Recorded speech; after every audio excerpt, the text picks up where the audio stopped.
आजच्या या मोर्चासाठी आपल्या सर्वांना मार्गदर्शन करण्यासाठी या ठिकाणी उपस्थित असलेले नगर विधानसभा मतदारसंघाचे आमदार, महाराष्ट्रभर हिंदुत्वाचा विचार घेऊन एक प्रचंड मोठं काम खरं तर ज्यांच्या माध्यमातून महाराष्ट्रामध्ये उभं होताना आपण सर्वजण पाहतोय ते आपल्या सर्वांचे मित्र आमदार आदरणीय संग्राम भैया जगताप, आपल्या सर्वांचे नेते संगमनेर विधानसभा मतदारसंघाचे जैन किलर आमदार, आपल्या सर्वांचे मार्गदर्शक आदरणीय आमदार अमोलजी खताळ साहेब, ज्यांचं आताच आपण या ठिकाणी मनोगत आपण सर्वांनी ऐकलं, ते आपल्या आदिवासी समाजाचे नेते योगेश भाऊ सूर्यवंशी, या मोर्चाचा खरं तर ज्यांनी अत्यंत कमी दिवसामध्ये खरं तर ज्यांनी नियोजन केलं ते आपल्या पठार भागातील आपल्या सर्वांचे मित्र संदीप भाऊ आहे, योगेश भाऊ भोर, त्यांची सर्व टीम, आमच्या सोबत आलेले पोपट भाऊ मेंगाळ, सागर भाऊ डोके, मंगेश भाऊ भुतांबरे, उत्तम भाऊ काळे, बावनजी भाऊ आगिवले, भाऊजी पवार, दत्तू भाऊ गायकवाड, या भागातील सर्व प्रमुख कार्यकर्ते या मोर्चाला प्रसिद्ध देण्यासाठी आपल्या जिल्ह्यातील सर्व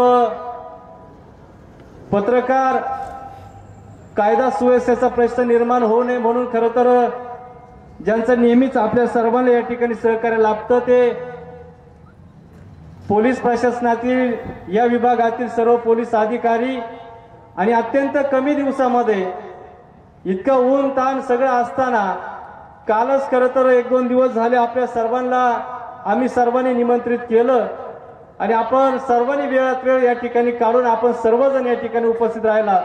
आपण सर्व बंधू आणि भगिनींनो, आपल्या सर्वांचं मी आपल्या सर्वांच्या वतीनं अत्यंत मनापासून अशा प्रकारचं स्वागत आपलं सर्वांचं या ठिकाणी करतो. खरं तर मित्रांनो, 10-12 दिवसापूर्वी जी घटना घडली, ज्या महिला भगिनीवर सामूहिक अत्याचार झाला, ती आपल्या आदिवासी समाजाची ती महिला भगिनी आहे.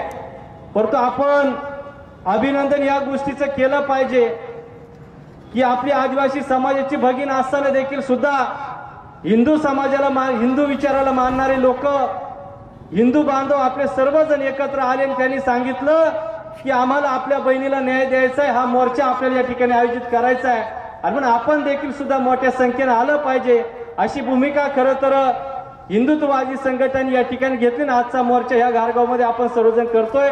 मी आपल्या सर्वांना विनंती करतो, खरं तर ज्यांच्या पुढाकारातून हा मोर्चा या ठिकाणी यशस्वी झाला त्यांचं सर्वांनी टाळ्या वाजून आपण सर्वांनी या ठिकाणी स्वागत करावं. मित्रांनो, खरं तर घटना अत्यंत दुःखदायक आणि अत्यंत गंभीर आणि आपल्या सर्वांना संताप वाटेल अशा प्रकारची एक घटना घडलेली आहे. खरं तर हा पठार भाग संग्राम भैया जगताप साहेब आपल्याला सांगायला आम्हाला या ठिकाणी आनंद वाटेल की हा संगमनेर तालुका घारगाव हे संगमनेर विधानसभा मतदारसंघामध्ये येणार हे गाव आहे. परंतु आमच्या अकोले विधानसभा मतदारसंघाला जोडला गेलेला हा एक आमचा पठार भाग आहे आणि या पठार भागामध्ये जसं आमच्या तालुक्यामध्ये आमच्या घराघरामध्ये नेटवर्क आहे. मी फार काही लांब भाषण करणार नाही, परंतु या भागातील विशेष करून मुस्लिम समाजातील सर्व नेत्यांना, सर्व कार्यकर्त्यांना आमची विनंती आहे, गेल्या अनेक वर्षांपासून आपण या भागामध्ये एक चांगल्या प्रकारचं गुन्हे गोविंदाने आपण राजकीय सामाजिक क्षेत्रामध्ये आपण काम करतो. जिथं आम्हाला गरज पडेल तिथं तुम्ही मदत केलेली आहे, जिथं तुम्हाला गरज पडेल तिथं आमच्या सारख्याने मदत करून अनेक ग्रामपंचायतीमध्ये तुम्हाला सरपंच पदापर्यंत आम्ही संधी दिलेली आहे. परंतु अशा प्रकारचं कृत्य जर आपल्या समाजातला कोणी मुस्लिम बांधव जर करणार असेल तर ते कदापि आम्ही सहन करणार नाही, हे सांगण्यासाठी आम्ही या मोर्चामध्ये या ठिकाणी आलेलो आहे. आपली संख्या इथं कमी असताना देखील सुद्धा आम्ही तुम्हाला सामावून घेतलंय. तुमचे व्यापार, तुमच्या बाकीच्या गोष्टी तर वाढताय, आम्ही सर्वजण सहकार्य करतोय. परंतु चुकून जर अशा पद्धतीने जर काही घटना जर तुमच्याकडून जर घडत जर राहत असल्या, ते घडत जर राहिल्या तर आम्हाला माफ करा, आम्ही तुम्हाला पाठीशी घालणार नाही. ज्याच्या पण अशा प्रकारचं कृत्य घडतंय तो आरोपी असतो, तो कोणाचा आहे ते आम्हाला कोणत्या प्रकारचं देणं घेणं नाही. परंतु भविष्यात अशा प्रकारच्या जर घटना जर घडत राहिल्या तर हिंदू समाज संघटना, हिंदू विचाराचे लोक बाजूला राहतील. आतापर्यंत महाराष्ट्रामध्ये, देशामध्ये हिंदू मुस्लिम वाद या राज्यानं, या देशानं अनेक वेळा पाहिलाय. पण मुस्लिम समाजाच्या लोकांना, मुस्लिम समाजाच्या नेत्यांना मला ह्या निमित्त एक विनंतीने आवाहन करायचंय की या महाराष्ट्रामध्ये आदिवासी विरुद्ध मुस्लिम हा वाद मुस्लिम समाजाला परवडणार नाही. हे मी तुम्हाला या ठिकाणी ठणकावून या ठिकाणी सांगण्यासाठी आम्ही सर्वजण या ठिकाणी आलेलो आहे. त्याचं कारण आमची लोक गरीब आहे, भोळी भाबडी आहे. एखादी गोष्ट जितकी सहन होईल तितकी करतील, परंतु जेव्हा अति होईल तेव्हा मात्र उत्तर द्यायला ही लोक मागे पुढे पाहणार नाही. पोलीस प्रशासन, केसेस 12 भानगडी ह्या नंतरच्या गोष्टी राहतील. तुमचा निकाल पहिला आम्ही लावू, मग पोलीस स्टेशनला जाऊ का असं असं घडलं त्याची दखल घ्या. आणि म्हणून या भागामध्ये, ज्या भागामध्ये आपल्या विचाराचे मुस्लिम समाजाचे काही लोक आहे, भैया मी तुम्हाला या ठिकाणी सांगतो, खताळ साहेब तुम्हाला देखील सुद्धा मी या निमित्ताने सांगतो, या पठार भागामध्ये बहुतांश अशा काही ग्रामपंचायती आहे का त्या ग्रामपंचायतीमध्ये मुस्लिम समाजाच्या काही लोकांना आपण सरपंच केलेला आहे. आणि म्हणून अशा प्रकारच्या जर घटना या निमित्ताने जर घडत जर असल्या तर उद्या आम्हाला देखील सुद्धा विचार करून तुमच्याशी सगळ्याची राहावं लागेल. या भागामध्ये अनेक मशिदी उभ्या राहत आहे, अनेक तुमच्या दर्ग्यांची कामं चालू आहे. तुमचा धर्म तुम्हाला प्रिय, आम्हाला त्याच्याच काही घेणं देणं नाही. पण इथं राहत असताना, इथं काम करत असताना, इथं व्यवसाय करत असताना जर आमच्या आई बहिणीकडं अशा पद्धती जर काना डोळा करून जर तुम्ही जर पाहणार असाल तर तुमचे हातपाय तोडल्याशिवाय सुद्धा आम्ही शांत बसणार नाही, हे देखील तुम्हाला सांगतो. या निमित्ताने आम्ही या ठिकाणी तुम्हाला सांगतो. खरं तर या भागामध्ये अनेक ठिकाणी तुमचे सण उत्सव, अनेक ठिकाणी वेगवेगळ्या गोष्टी तुमच्या चालतात. आम्ही देखील सुद्धा तुमच्यामध्ये सहभागी होतो का? तुम्ही आमच्या मतदारसंघाची आहेत, आमच्या भागामध्ये तुम्ही राहतात, तुम्ही आमच्यावर राहतात, आम्ही तुमच्या सुखदुःखात येतो, तुम्ही आमच्या सुखदुःखामध्ये राहतात. म्हणून प्रेमानं, आपुलकीनं आमच्या सगळ्या आदिवासी बांधव असेल, हिंदू समाज असेल, मराठा असेल, असे अनेक वेगवेगळ्या जाती धर्माचे लोक या ठिकाणी आपण सर्वजण गुन्हेगार राहतो. पण तो याच मुस्लिम समाजातून काय बाहेरचे लोक येतात, व्यापाराच्या निमित्त येतात, इथं प्रस्ताव तयार करतात आणि हळूहळू जरा काही दिवसाचा पिरियड गेला की मग नंतर आमच्या आई बहिणीच्या बाबतीमध्ये तुम्ही अशा प्रकारे जर कृत्य करणार असेल तर मी तुम्हाला सांगतो, इथं भैया सुद्धा उपस्थित आहे, खताळ साहेब आहे, सूर्यवंशी आहे. नगर शहरामध्ये मुस्लिम समाजाने काय करावं, त्याला काय उत्तर द्यायचं ते भैया बघतील. संगमनेर तालुक्यामध्ये मुस्लिम समाजाने काय करावं, त्यांनी काय करू नये, त्यांच्या बाबतीमध्ये खताळ साहेब त्या ठिकाणी भूमिका घेतील. परंतु मी आपल्या सर्वांना आणि समोर बसलेल्या सर्व आदिवासी बांधवांना या ठिकाणी मी सांगतो, अकोले विधानसभा मतदारसंघाच्या कार्यक्षेत्रामध्ये मुस्लिम समाजाकडून जर अशा पद्धतीच्या जर घटना जर भविष्यात जर घडल्या तर तिथंच यांना खेचा, अजिबात सोडू नका, गलोली बाहेर काढा. बाकी सगळी यंत्रणा तुम्ही कामाला लावून या सगळ्या लोकांना त्यांची जागा दाखवा. कारण हे वारंवार अशा पद्धती जर घटना जर घडल्या तर मित्रांनो आपल्याला देखील सुद्धा भविष्यामध्ये त्याचा त्रास होईल. आणि म्हणून या भागातल्या सर्व मुस्लिम समाजाचे नेते कार्यकर्ते जे आपल्यावर काम करतात, मला त्यांना देखील सुद्धा विनंती आहे, इथून पुढच्या काळामध्ये आपले जे काय मुस्लिम बांधव असतील या भागामध्ये जे येतील त्यांना शिस्तीत राहायला सांगा, शिस्तीत काम करा. जर वाकडे पाऊल जर टाकायचा प्रयत्न जर केला तर तुमचं पाऊल काढण्याचं काम प्रथमतः हा आदिवासी समाज करेल. परत सांगतो, एक वेळ तुम्हाला हिंदूंशी पंगा घेतलेला तुम्हाला परवडेल, परंतु आदिवासी बांधवांवर तुम्ही पंगा घेऊ नका.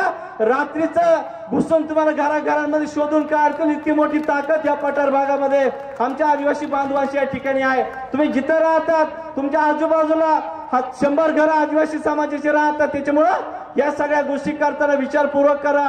या ज्या बहिणीवर जो अन्याय झालाय, तिच्यावर जो अत्याचार झालाय, त्याच्यातला एक आरोपी अटक झालेली आहे. एक आरोपी मात्र जो काही मुख्य या गुन्ह्यातला होता तो फरार आहे. आणि म्हणून पोलीस प्रशासनाला आमची एक विनंती आहे, तुम्ही तुमचं काम करा, त्याला शोधा. शोधणं फार काय अवघड गोष्ट नाहीये. त्याच्या परिवारातले सगळे लोक बोलवा, त्याला समोर बसवा, कडक पोलीस खाक्यामध्ये त्याला विचारा, 2 तासामध्ये तो आरोपी सापडेल, आम्हाला तो आरोपी पाहिजे. जर तुम्ही तो आरोपी जर सापडणार नसेल, तो आरोपी जर तुम्ही जर या ठिकाणी पकडून धरून आणणार नसाल तर त्यांचे जे काही व्यवसाय त्याने उभे केलेत, मला वाटतं बोटीची त्याची ती बेकरी आजही मला वाटतं सुरू आहे, त्याचे अनेक व्यवसाय या ठिकाणी उभे राहिलेले, ते सगळे राजरोसपणानं चालू आहे. या हरामखोरानं आमच्या बहिणीच्या अंगावर हात टाकलेला आहे, आम्ही सहन करणार नाही. तुम्हाला जर तो सापडत नसेल तर आम्हाला सांगा, आम्ही 2 तासामध्ये आम्ही सगळे आदिवासी समाजाचे पोरं कामाला लावतो, 2 तासामध्ये त्याला सापडून आणतो. भया एक गमतीन मी या ठिकाणी सांगतो, आदिवासी समाज खताळ साहेब, एखादा वाघ एखाद्या रस्त्याने जर गेला तर तो कोणत्या झाडाखाली बसलाय, कोणत्या खुरपडात बसलाय, कोणत्या बिळात जाऊन बसलाय हे शोधण्याची ताकद फक्त आदिवासी समाजामध्ये आहे। एखादी आग्या मुळाची माशी, साध्या मुळाची माशी एखाद्या चिखलावर जर जेवत असेल, त्या पाण्यावर जर बसेल असेल तर कोणत्या अंतराच्या कोणत्या झाडावर ते मुळ आहे हे शोधण्याची ताकद त्या आदिवासी समाजामध्ये आहे। म्हणून पोलीस प्रशासनाला आमचं सांगणे, आमची विनंती आहे, याला प्रेमात शोधा, कायदा सुव्यवस्था आम्ही हातात घेणार नाही। हा जर तो सापडत नसेल, तो जर मोकाट फिरणार असेल तर आम्ही ते सहन करणार नाही। उद्या जर काय कायदा सुव्यवस्था जर प्रश्न जर निर्माण झाला तर परत तुम्ही आम्हाला सांगू नका का तुम्ही कायदा हातात घेतला। आणि म्हणून या भागातल्या सर्व प्रमुख कार्यकर्त्यांना माझी एक विनंती आहे की इथून पुढच्या काळामध्ये या समाजाकडून जर आपल्या कोणत्याही समाजाच्या आई बहिणीबद्दल अशा प्रकारची जर काही जर घटना जर घडल्या तर अजिबात पोलिसांकडे जाऊ नका। तुम्ही तुमचा निकाल तिथंच लावून टाका, त्याच ठिकाणी धरण तिथंच सोडा, कुणी आपलं काही उखडणार नाही। कारण अशा प्रकारचा निर्लज्जपणाचा माणूस, अशा प्रकारचा हरामखोर विचाराचा माणूस आपल्या आई बहिणीवर जर हात जर टाकणार असेल तर मित्रांनो आपण ते सहन करायचं का? अजिबात सहन करता कामा नये। ती उद्या भिल्ल समाजाच्या असू द्या, ठाकर समाजाच्या असू द्या, मराठा समाजाच्या असू द्या, इव्हन ती जर मुस्लिम समाजाची जर भगिनी जर असली आणि तुमच्याकडून जर अशा प्रकारचं जर कृत्य जर झालं तर तुम्हाला जा विचारायसाठी आम्ही सुद्धा याच ताकदीनं आम्ही चौकामध्ये येऊ हे सांगण्यासाठी आम्ही या ठिकाणी आलेलो आहे। आणि म्हणून पोलीस प्रशासनानं हा मोर्चा संपल्यानंतर आपली यंत्रणा कामाला लावावी, त्या आरोपीला ताब्यात घ्यावं, त्याच्यावर गुन्हा दाखल झालेला आहे त्याला अटक करावी आणि या पुढच्या काळामध्ये अशा प्रकारच्या काही घटना घडणार नाही याची खबरदारी आपण सर्वांनी घ्या। विशेष करून मुस्लिम समाजानं ह्या बाकीच्या फंद्यामध्ये पडू नका। बाहेरची जी लोक येतात त्यांना शिस्तीत सांगा, इथे यायचं असेल तर चांगलं काम करा। तुमच्यामुळे जर नादान लोक इथं जर येणार असतील आणि या पठार भागाची जर शिस्त जर बिघडवण्याचं जर काम ते करत असतील तर तुम्हाला सांगतो या पठार भागामध्ये मुस्लिम समाजाचे हे दर्गे बिरगे सुद्धा आम्ही उभे होताना ते सुद्धा विचार करू, तुम्हाला मदत करणार नाही। या सगळ्या ग्रामपंचायती आमच्यावर आहे, उद्या तुम्हाला या सगळ्या गोष्टी करण्यासाठी आमची मदत लागणार आहे। तुमचे लोक जर इथं नंग्या नाच येऊन जर करणार जर असतील तर तुमचे सण उत्सव, तुमचे धार्मिक स्थळ सुद्धा उभे करताना आम्हाला सुद्धा विचार करावा लागेल। आणि म्हणून आपल्या सर्वांना मी सांगतो, अशा प्रकारचे जर काही घटना जर घडल्या तर जागृत राहा। ही नशीब, तुमचं नशीब खूप चांगलं आहे खताळ साहेब, ही बिचारी लवकर समोर आली नाही, ती घाबरली। ही जर तुम्ही जर ठाकर समाजाच्या एखाद्या महिलेच्या बाबतीत जर करायला जर गेले असते तो आरोपी 10 मिनिटांमध्ये त्याचा सगळा हातपाय तोडून या आदिवासी बांधवांनी रिकामे करून टाकले असते। इतकी प्रचंड मोठी ताकद या भागामध्ये आदिवासी समाजाची आहे। आणि म्हणून या भागामध्ये काम करत असताना हे फालतूगिरी अकोले विधानसभा मतदारसंघामध्ये विशेष करून आमच्या अकोले तालुक्यामध्ये असे काही प्रकार घडत नाही। मुस्लिम समाजाचे लोक प्रामाणिकपणे आमच्यावर राहतात, परंतु हल्ली संगमनेर नगर या बाकीच्या भागामध्ये नको ते उद्योग मुस्लिम समाजाकडून सुरू आहे आणि त्याचा परिपाक होऊन आता पठार भागामध्ये देखील सुद्धा तो होताना दिसतोय। म्हणून मुस्लिम समाजाला क्लिअर कट आमच्या सूचना आहे, क्लिअर कट आमची विनंती आहे की अशा जर फंद्या जर पडणार असेल तर या पठार भागामध्ये तुमचे नाटक आम्ही सहन करणार नाही। पळू पळू तुम्हाला आम्ही हाणल्याशिवाय राहणार नाही आणि जी लोक त्याला मदत करायला येतील त्यांना सुद्धा आम्ही सोडणार नाही। अशा प्रकारचा इशारा हे निमित्ताने देतो। आपण सर्वजण अत्यंत कमी वेळामध्ये या उन्हातानामध्ये आपण सर्वजण आलात त्याबद्दल तुमचं सगळ्यांचं मी मनापासून स्वागत करतो। इथून पुढच्या काळामध्ये आपण सर्वांनी जागृत राहा। कोणत्याही समाजाची जर महिला भगिनी जर असली, या लोकांकडून जर अशा प्रकारच्या जर घटना जर घडल्या त्यांना धडा शिकवण्यासाठी आपण सर्वांनी सज्ज व्हावं, अशा प्रकारचं आव्हान आपल्या सर्वांना करतो। थांबतो। धन्यवाद। जय हिंद, जय महाराष्ट्र।